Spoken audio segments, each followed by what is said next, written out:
Ele enviou o seu Filho, como diz o apóstolo Paulo em Romanos 5:8, quando nós ainda éramos pecadores, quando nós não tínhamos discernimento, nós não entendíamos, não críamos, em absoluto, desprezávamos tudo da parte de Deus. Ele enviou o seu Filho. Por quê? Porque Ele amou. Porque Ele fez aquilo que a gente não merece. Ele age com graça. O que a gente merecia por justiça divina era o inferno, era a condenação eterna. Deus agora, Ele age com graça. Ele vai dar aquilo que a gente não merece. Ele vai fazer aquilo que a gente não merece. Ele nos ama e esse amor agora, Ele faz algo por nós. Ele envia o seu Filho. Mas por que enviou Jesus? Porque a justiça de Deus, queridos, precisava ser satisfeita. Agora, o nosso pecado precisava de condenação. O nosso pecado agora nós precisávamos agora que alguém fosse penalizado, que caísse sobre alguém o nosso próprio pecado. E eu não podia resolver o problema do meu pecado, nem você. E eu não poderia nem resolver o problema do outro, que dirá do meu. E aí aqui agora, queridos, Jesus nos é ofertado, Jesus nos é dado, Ele deu o seu Filho unigênito. Jesus, Ele veio ao mundo, amados, para se entregar. Por isso o verso 17 diz o seguinte: porquanto Deus o enviou o seu Filho ao mundo, não para que julgasse o mundo.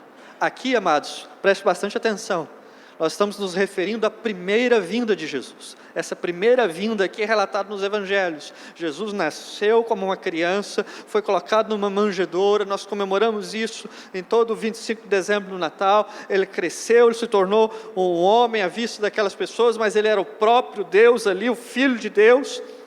Aí o verso 17 diz: porquanto Deus enviou o seu Filho ao mundo, por primeira vinda, não para que julgasse o mundo, mas para que o mundo fosse salvo por Ele. Jesus, querido, na sua primeira vinda, Ele vem para ser agora o nosso substituto. Jesus vem na sua primeira vinda, inevitavelmente, para se tornar o nosso Salvador, aquele que assume o nosso lugar, aquele que agora vai receber do juízo e da justiça de Deus contra o pecado, vai receber a condenação e vai cair sobre Ele, como disse o profeta Isaías, pelas suas pisaduras, pelas suas enfermidades, nós vamos ser sarados. Porque se caísse sobre nós, irmãos, nós estaríamos inevitavelmente no inferno, por justiça de Deus, por conta da santidade de Deus. Mas agora aquilo que caberia a mim e a você é retirado de sobre mim, de sobre você, e é colocado sobre aquele que não merecia absolutamente nada de juízo, de condenação. E Jesus ali então, Ele se torna agora o Cordeiro de Deus, agora Ele se torna a oferta, Ele se torna o que a Bíblia chama de propiciação, é a oferta que é dada para afastar a ira por conta do pecado. Ele agora se torna, nós cantamos aqui, Ele se torna agora essa oferta que é dado para que eu e você, amados, pudéssemos receber perdão, pudéssemos receber agora a salvação. Mas pastor, por que o senhor está insistindo nisso? Talvez possa dizer assim: eu já ouvi isso várias e várias vezes. Entenda, amado, entenda uma coisa: quanto mais dificuldade nós tivemos para perceber a gravidade do nosso pecado, nós teremos mais dificuldade para perceber o tamanho do amor de Deus demonstrado na cruz. Quanto mais nós acharmos que o nosso pecado é uma coisa assim, fichinha, um negócio assim, coisa que todo mundo faz e está tudo certo. Quanto mais dificuldade nós tivermos para entender a gravidade, a sujeira do nosso próprio pecado, mais dificuldade nós vamos para entender a graça de Deus. Mas quanto mais, irmãos, nós entendermos a nossa condição, quanto nós entendermos que quando Jesus foi apresentado a nós, a condição que nós estávamos, merecedores, condenados ao inferno, mas nessa condição, Cristo nos é apresentado. O texto diz que do Senhor, que Deus amou ao mundo de tal maneira que Ele deu o seu Filho. Deus fez algo que eu e você não merecemos. Deus fez algo que eu e você não temos como retribuir. Deus fez algo que eu e você não temos como pagar. Deus fez algo que eu e você não temos absolutamente nada a fazer para dizer o seguinte: não, vou devolver de alguma maneira. Não tem como, querido, não chega nem perto daquilo que Deus fez. Mas o texto diz o seguinte: primeiro, que Deus amou. Segundo, então, que Ele entrega, que Ele dá o seu Filho. Aí terceiro, tem uma condição. Fala assim: pastor, mas aí então Deus vai salvar todo mundo, né? Chegar na consumação do século, chegar na segunda vinda de Cristo, Jesus passa assim a mão, assim, leva todo mundo assim, passa o rodo, leva todo mundo de uma vez. Todos assim, todo mundo. Uma salvação universal, assim, geralzão, de todo mundo.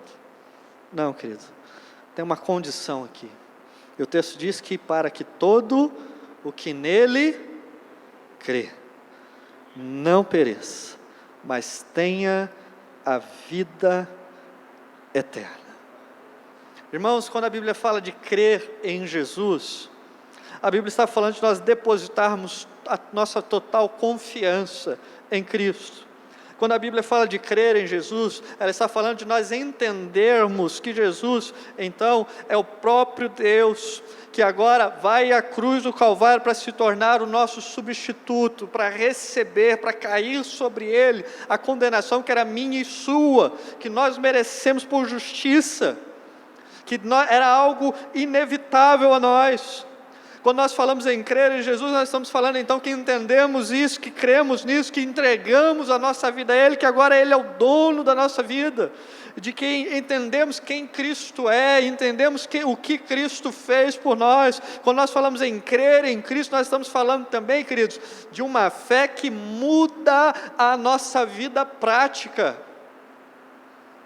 Pastor, o texto está dizendo, não, olhe para a sua Bíblia, verso de número 20, diz assim: pois aquele que pratica o mal faz o quê? Aborrece a luz. Quem pratica o mal, quem está na prática do pecado, ele não gosta do quê? Da luz. Por quê? E ele nem se chega para a luz. Por quê? A fim de que as suas obras não sejam arguidas.